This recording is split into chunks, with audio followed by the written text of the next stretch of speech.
What's up, guys? Welcome back to the channel. I'm Justin Davis. Today I have a new quad here from BetaFpv. This is the HX115. It has HD video on here, and this is a full-on freestyle super beastie little 3 to 4S micro, running 1105s and HQ 3x2 props on here. It has a 3mm bottom plate frame, and it is a unibody with an XM Plus on here. All the bells and whistles with the new RunCam Split Nano version 3. Very nice camera. It is a little micro cam with this super ultra durable top plate. So this is the second version in the HX series with the carbon frame from BetaFpv. I'm kind of excited to fly this one because it flies on 3 and 4S, and it's actually quite good. It's quite responsive with these props on there. It comes with two different sets of props in the box. It comes with bi-blade 3x2s, and if you want to run it on 3S, you can use the tri-blades that come in the box as well. They recommend if you run it on 4S to please use the bi-blades only on 4S because there's a lot of power on these 1105s, and you might bring the amps up so high that you fry the ESC. So be careful there. I want to tell you guys that information right out of the gates in this review. And I'm also excited that it has a 200 milliwatt transmitter on here with smart audio already hooked up and ready to go with your transmitter. And we're going to recommend that you guys fly up to about a 450 milliamp to 550 milliamp battery as far as the 4S battery goes. Anything more than that and it starts to feel a little bit heavy. So from 300 milliamp all the way up to 550 milliamp is probably the range that you're going to get. The 550 milliamp is going to get you about 3.5 minutes flight time. So that's right around the average flight time. And this little guy, not only does it rip, it records HD, it's also under 250 grams. So if you're looking for a little freestyle ripper with ultra durability, this is definitely one to check out. Around a little over $100 price range. I'll get that price for you soon down in the link below. But you can click on that, check out the specs, see what you think. But let's go ahead now out. Let's do some flying with it. Let me show you the flight footage. After that, we'll do a spec check, and then we'll come back in the studio, and I'll give you my final thoughts and opinions about this one and the score. Here we go.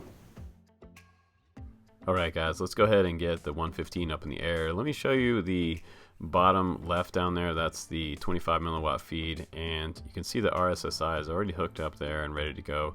I went a couple football fields out on this 3S battery to begin with, and I want to see how far out it would go, and it went at least a couple football fields without even losing like 30% of the RSSI, which is amazing. It never really got down past like 70. So down here in this second football field here, you can see it's still up to 80 to 90, down to 70. There's 50 behind the goalpost. So pretty good on the XM Plus receiver. You can get at least 2.5 football fields out with this receiver. But let's talk about the flight characteristics. When I first put this up, even on the first battery, the 3S battery seemed like extremely punchy. It was so punchy that I had to back off the throttle a little bit, and it flew a little smoother for me. And doesn't this video look just like gorgeous? I can't think of any other word to explain the RunCam Split 3 Nano. It's pretty good.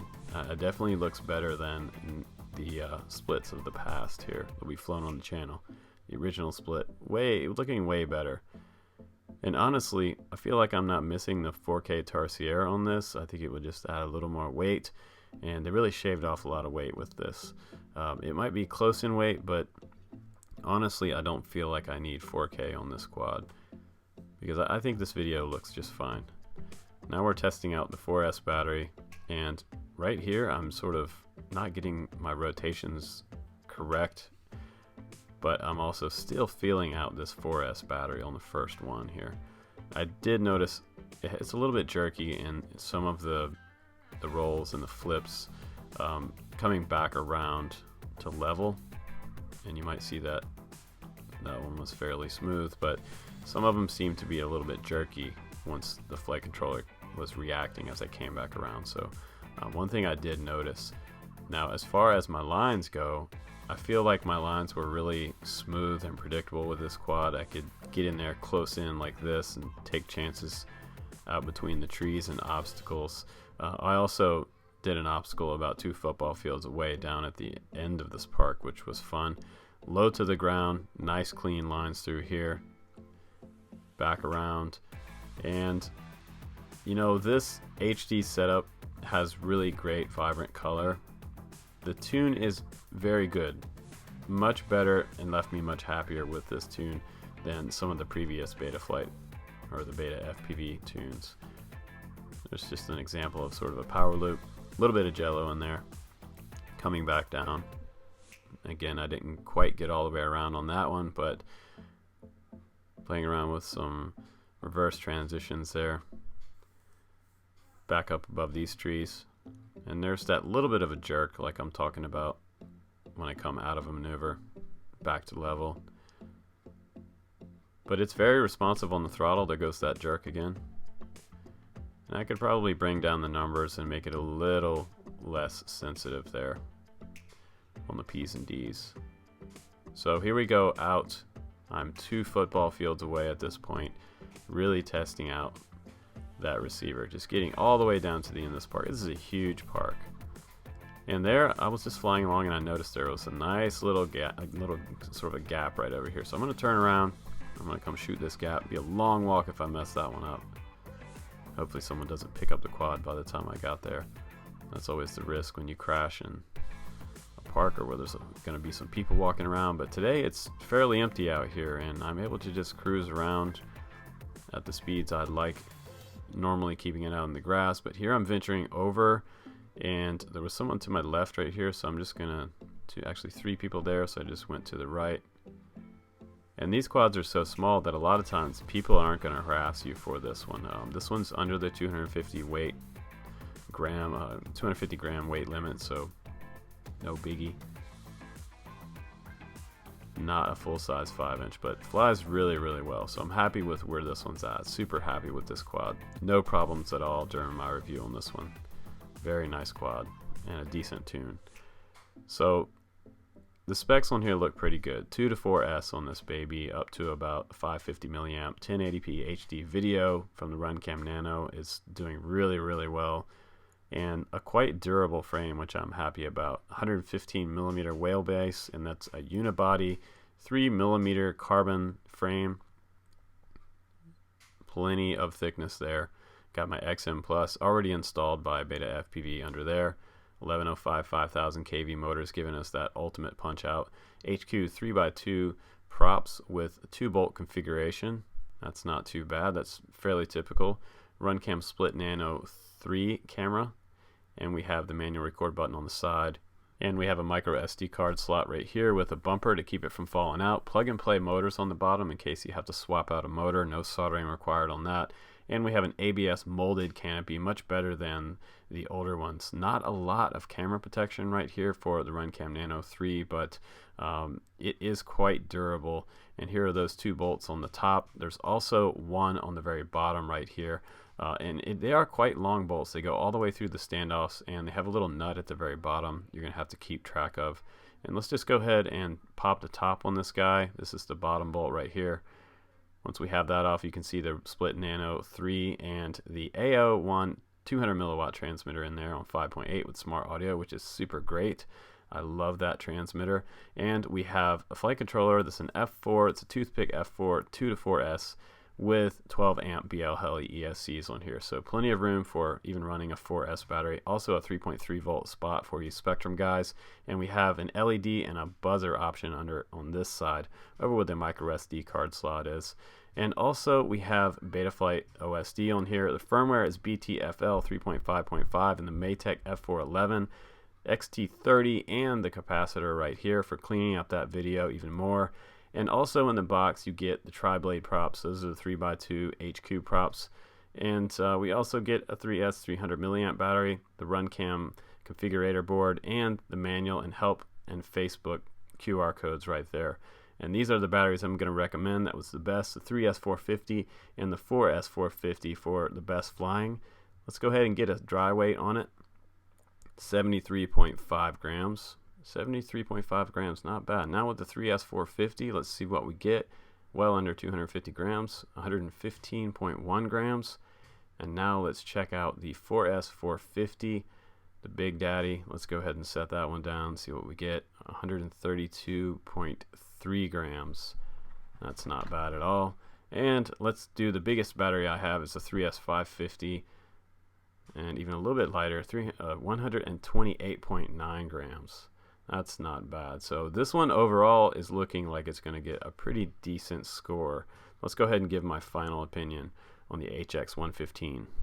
Alright guys, welcome back from the spec check and the flight test. So I think this quad is kind of the answer that I'm looking for, or most of you are looking for, if you want to rip freestyle and record HD and still have something under 250 grams that you can fly out in an open park, baseball field, or a smaller area.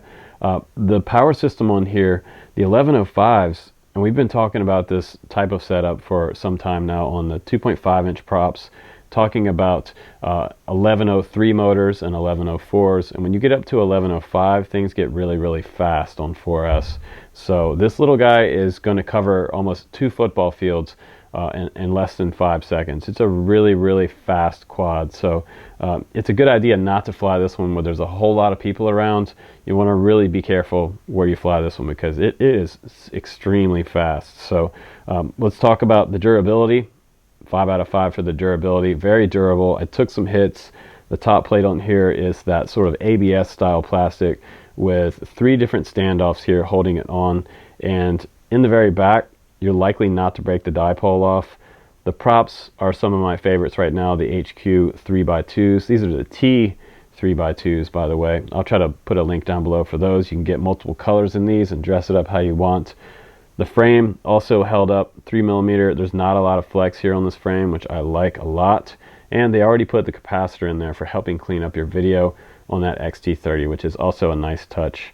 Just also make sure that you sort of zip tied down your battery lead right here, because it can pull right off your flight controller and ESCs, and you'll have to buy a new one. I think they're around $50 for the FC and ESCs all together. Now, as far as the tune goes, I think the tune could be a little bit better on here, but I was happily excited about the way it flew, even on 3S. It's very fast and very punchy, even on these bi-blade props.